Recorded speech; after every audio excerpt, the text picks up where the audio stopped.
Diane Sawyer, her first night at World News Tonight. She sat down with Mahmoud Ahmadinejad. Take a look at some of that interview that's going to play tonight on World News.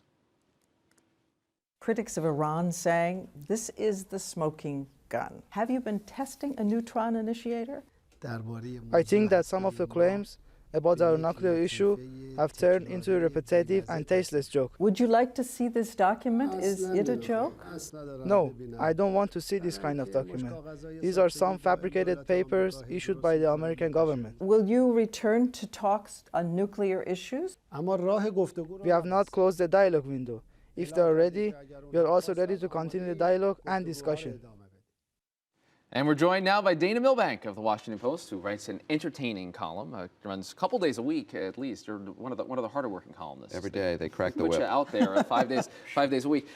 Dana, let's start with healthcare. This extraordinary vote happens in the middle of the night, and we're only now beginning to unpack what happened there. Anything in there for you? Did you get any?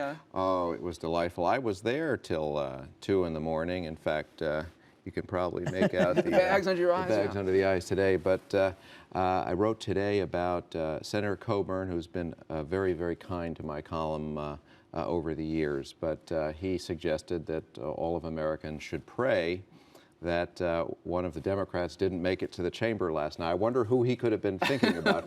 Possibly the 92-year-old Robert Byrd. But we should mention his prayer was not answered. The prayer was not answered. He was wheeled in. Byrd made his vote with a finger up in the air, and then he shook his left fist. Showing his strength. Well, Chuck Schumer's train was canceled out of New York. Perhaps, he's praying for more transportation problems. John Kerry slid in at the last moment. You could see him go. But this is just one vote here. The Republicans are committed to making each of these 30 hours of debate go forward. Do you think, is there any sense that they're going to pay some price for dragging this out if the result is already a fait accompli? I think they will certainly among the press corps. In fact, we were asking if there was permission to cheer in the gallery whenever they suggest having the vote earlier. I bet that was denied. We're apparently not allowed to do that. But I don't think they'll suffer a political consequence. They're just engendering more ill will. It was pretty nasty out there. They're just bickering and, I mean, literally laughing at each other when the other side speaks. It is pretty ugly out there, but I don't suspect making everybody wait till 8 p.m. on Christmas Eve is going to make it any worse. And ugly sausage making too. When you go through this bill and you see these nice little things, we knew about the Louisiana purchase for Mary Landra's vote, Ben Nelson in Nebraska. We're now learning about Max Baucus in Montana getting a little sweetener, Chris Dodd in Connecticut. Who knows what else is in there? This is, of course, from the president. We were supposed to see this on C-SPAN at some point, but now we've got to, not just read this legislation and then kind of cross-check it. Well, that's true. I mean, it was on C-SPAN last night when it all came. Maybe that's what he had in mind.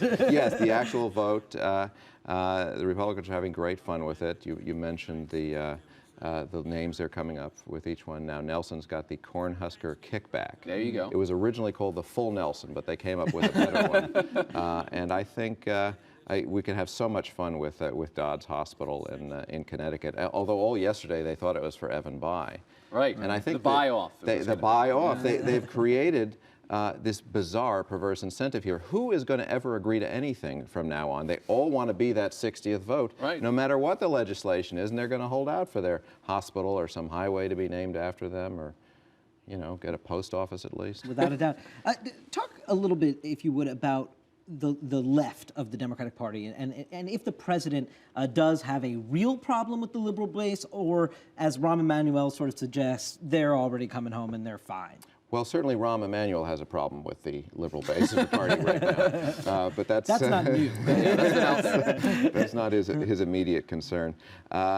There is, if you're going to have a fight with your base, this isn't the worst possible time to have it. There's a long time before the congressional elections, much less his elections, and it seems to me the calculation is, assuming we're going to have steady job production by next year, that the economy is showing real signs, whatever fight he's had with his base will be long forgotten. It's a hell of a risk to take, but I'm not sure what option they have.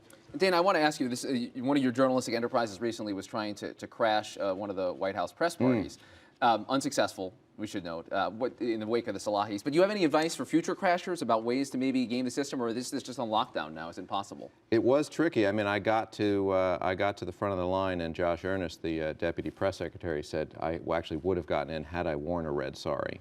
Well, So you can imagine this whole line of 600 people in red saris now.